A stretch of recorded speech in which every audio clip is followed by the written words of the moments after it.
Hi, my name's Jonathan. I'm the producer on Dark Orbit, but many of you know me as Rick Deckard. Just want to talk to you about what we've done to the game over the last 6 months. Obviously in June we started to fight against the bots, and we changed the ranges, which was quite controversial at the time. And we made this nice full screen mode and the new user interface, and recently the new maps. So we've made lots and lots of changes, and there's a reason why we're doing that, and it's because we want to relaunch the game and fill the servers up with lots of new users. So we now think that the game is ready for that, and hopefully you'll see much more players in the coming 2 or 3 months. So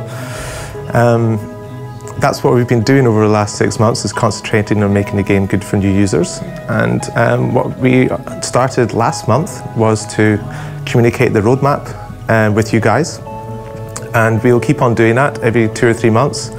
We'll release the roadmap, what we're working on, no fixed dates because we can't commit to that, because that's just how game development is. But at least you can tell us when we're going wrong, like with the auction rework. We got lots of good feedback for that, so thank you very much for that. Hola, mi nombre es Miguel, trabajo en Dark Orbit como diseñador de juego y me podréis conocer en los foros españoles como Silvanito. Con la nueva entrada del juego hemos mejorado la experiencia de los nuevos jugadores que llegan a Dark Orbit, de manera que puedan ir aprendiendo sobre el juego por ellos mismos y no forzándolos a pasar una serie de misiones. Entonces es posible de que un jugador vea unas ventanas o unos hints, mientras que otros jugadores no los van a ver simplemente porque han averiguado cómo funciona el juego antes de que llegue el punto donde tenemos que enseñárselo a ellos. Esto hará que sea una experiencia más abierta para el jugador y que puedan explorar y ver diferentes partes del juego por ellos mismos. Además, introducimos una nueva narrativa donde los jugadores nuevos pueden saber sobre el universo de Dark Orbit, qué es cada empresa o qué persiguen, y conocer los nuevos enemigos y la historia que hay detrás de ellos. Además de eso, en la nueva entrada al juego le damos a los jugadores nuevo equipamiento de manera que puedan enfrentarse a jugadores de más nivel de una forma más sencilla, o por lo menos sobrevivir a sus ataques más fácilmente. También hemos creado una serie de nuevas misiones en el juego, de manera que hemos eliminado todas las misiones anteriores que habían, y ahora hay un arco, una historia que va desde el nivel 5 hasta nivel 20, donde los jugadores podrán aprender sobre el universo de Dark Orbit, sobre los Sibelón, los Dakium y las demás especies, qué es lo que buscan, qué es lo que quieren, la motivación, por qué son enemigos de la humanidad y cómo derrotarlos quizá.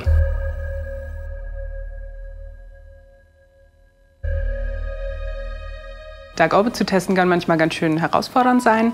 Das Spiel ist über 7 Jahre alt, der Code ist teilweise über 7 Jahre alt und die Entwickler sind teilweise nicht mehr da, die den geschrieben haben. Das heißt, ja, manchmal wird man vom Code überrascht und dann geht halt an mancher Stelle was kaputt, wo eigentlich gar nichts verändert wurde. Und das ist eine Herausforderung. Ja, unsere Tester testen hauptsächlich Features, die wir halt in den nächsten Wochen veröffentlichen wollen. Wir haben nur einen einzigen Tester, der tatsächlich auf den Live-Instanzen unterwegs ist, um Bugs zu finden.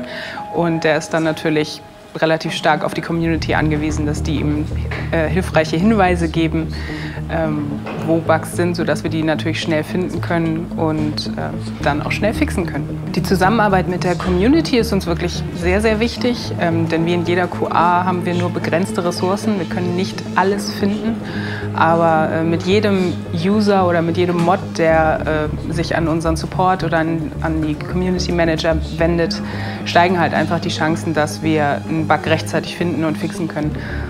Das ist uns eine große Hilfe. 2013 hatten wir rund 40% weniger gemeldete Bugs als 2012. Das ist hauptsächlich darauf zurückzuführen, auf die tollen Features, die wir released haben dieses Jahr und auch die ganzen Überarbeitungen von altem Code, die wir gemacht haben. Und das wollen wir natürlich 2014 fortführen. Das Besondere an Team Dark Orbit ist für mich auf jeden Fall die gute Stimmung, die wir hier haben. Also eigentlich haben alle immer gute Laune und vor allen Dingen ziehen wir am gleichen Strang, was die Ziele für Dark Orbit angeht. Und wenn es dann doch mal ein bisschen stressig wird, dann gehen wir halt danach ein Bierchen zusammen trinken und dann ist die Sache auch schnell wieder vergessen.